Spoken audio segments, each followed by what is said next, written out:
seems that some parts of the Arctic, they are warming more quickly than we thought before, and this is of course a little bit alarming, and it's also demonstrating that that the YOPP work that you are dealing with is highly relevant. And we have also learned that there are big risks also in southern hemisphere, how quickly the Antarctic glacier is melting, and what's going to be its contribution to sea level rise, which unfortunately seems to be continuing for the coming centuries because of already such a high concentration of carbon dioxide. And also there's urgency to enhance the quality and quantity of services in the Arctic, and also means to access those services. So it's my pleasure on behalf of the WMO World Weather Research Program to welcome you all to the Year of Polar Prediction Final Summit in Montreal, Canada, to showcase the successes and achievements of the Polar Prediction Project, the 10-year research activity of the WWRP that has enabled significant improvement in environmental prediction capabilities for the polar regions and beyond by coordinating a period of intensive observing, modeling, verification, user engagement, and education activities. We would like to thank the organizers and all contributors to the exciting event, and especially Professor Thomas Jung, chair of the Polar Prediction Project, for all his work in directing this program of research and in shaping this final conference in celebration of the contributions of all who have worked towards this project. This includes the hosts of the Polar Prediction, the Alfred Wegener Institute for Polar and Marine Research as the International Coordination Office for the project in Bremerhaven, which has played a crucial role in the success of the project through dedicated staff who have maintained enthusiasm for this work over 10 years of the project and ensured that activities of polar prediction have remained on track and delivered to high standard, and especially keeping in mind that part of this happened during the COVID era. Of course, we could not have done this work without the generous donations from contributions to the Trust Fund, Environment Canada, and the Norwegian Meteorological Institute. Without these contributions and the support from Deutsche Wetterdienst, the UK Met Office, and the Australian Bureau of Meteorology, it would not have been possible to develop and maintain the overall direction of the project. We have also significant contributions from third-party funders, including European Union via Horizon 2020 grant scheme, National Natural Science Foundation of China, the National Key Research and Development Program of China, the Research Council of Norway, Marine Environmental Observation Prediction and Response Network of Canada, European Research Area Consortium for supporting climate and user services activities, the National Science Foundation of the United States of America, the Government of Italy, ScanNet, and UMetNet. In addition, we would like to recognize and thank the national governments of this project involved in providing logistical support, staff, and services to contribute towards the crucially important field campaigns and observational periods undertaken as part of the project. The beginnings of the project and its flagship activity, YOPP,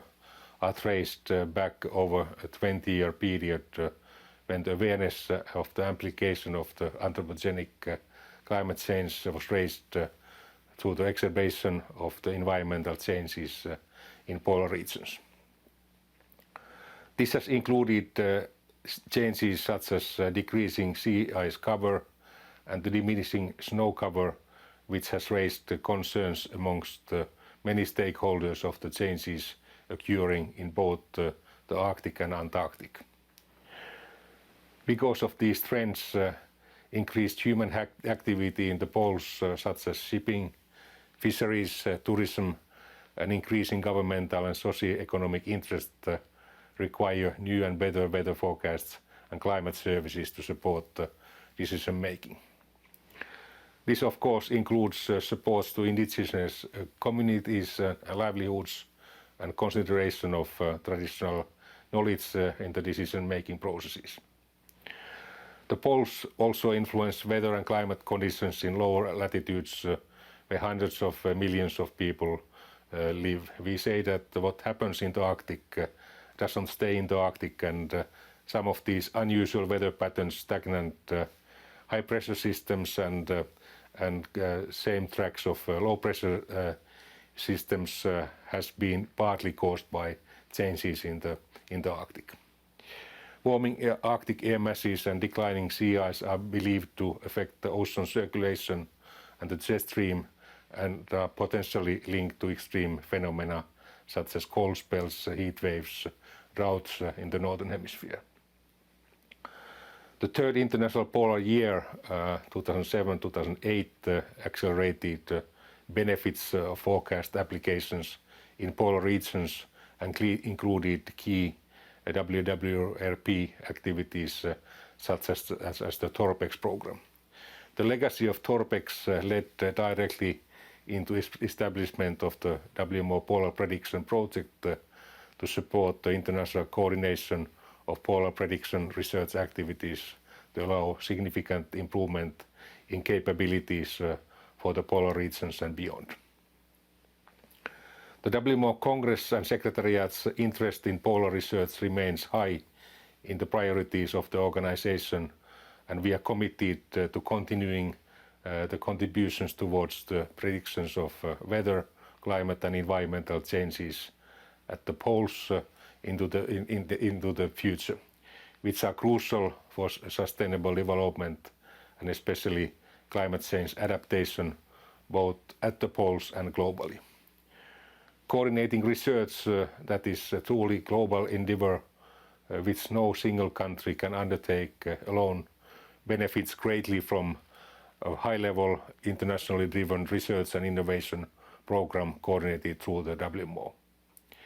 In addition, due to the access difficulties and logistical challenges of undertaking research in these regions, a culture of collaboration to overcome challenges through unique national contributions is essential. I would like to draw attention to the integral work of the Polar Prediction Project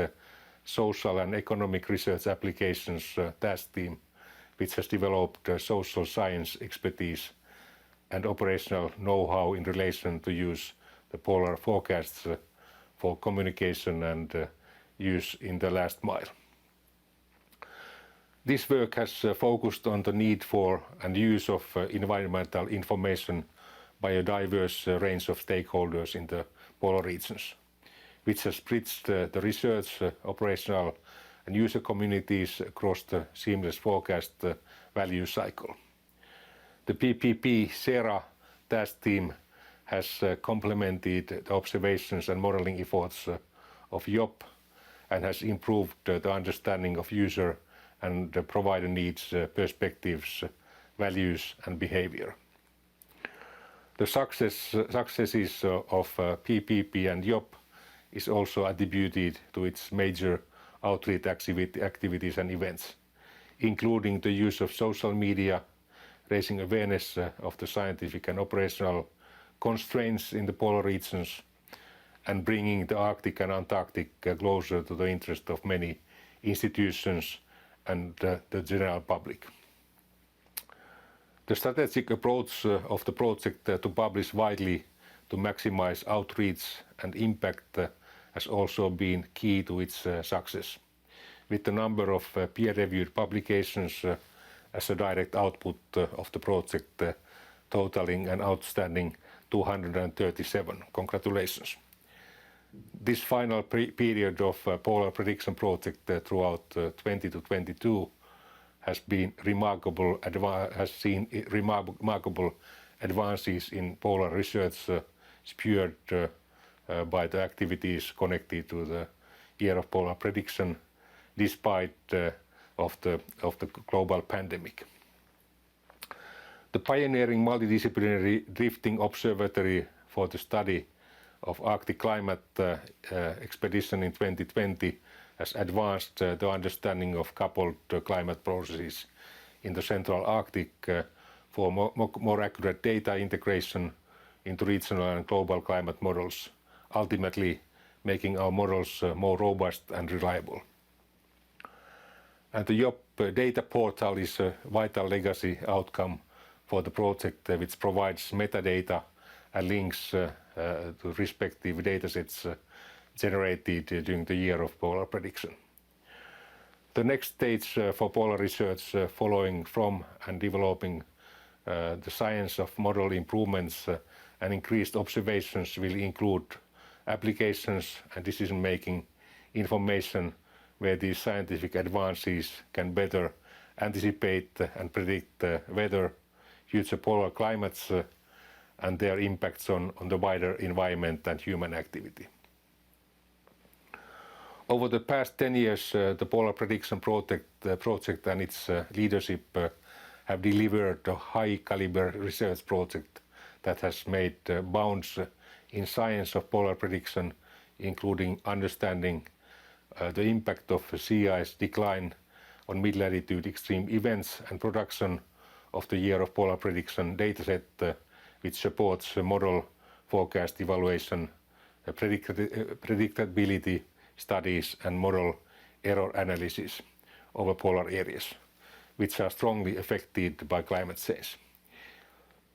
It is timely then, at the end of this project, for the community to come together in this summit to discuss and reflect on the achievements made in polar weather and environmental prediction. We look forward to vibrant talks and discussions of participants and speakers to this conference,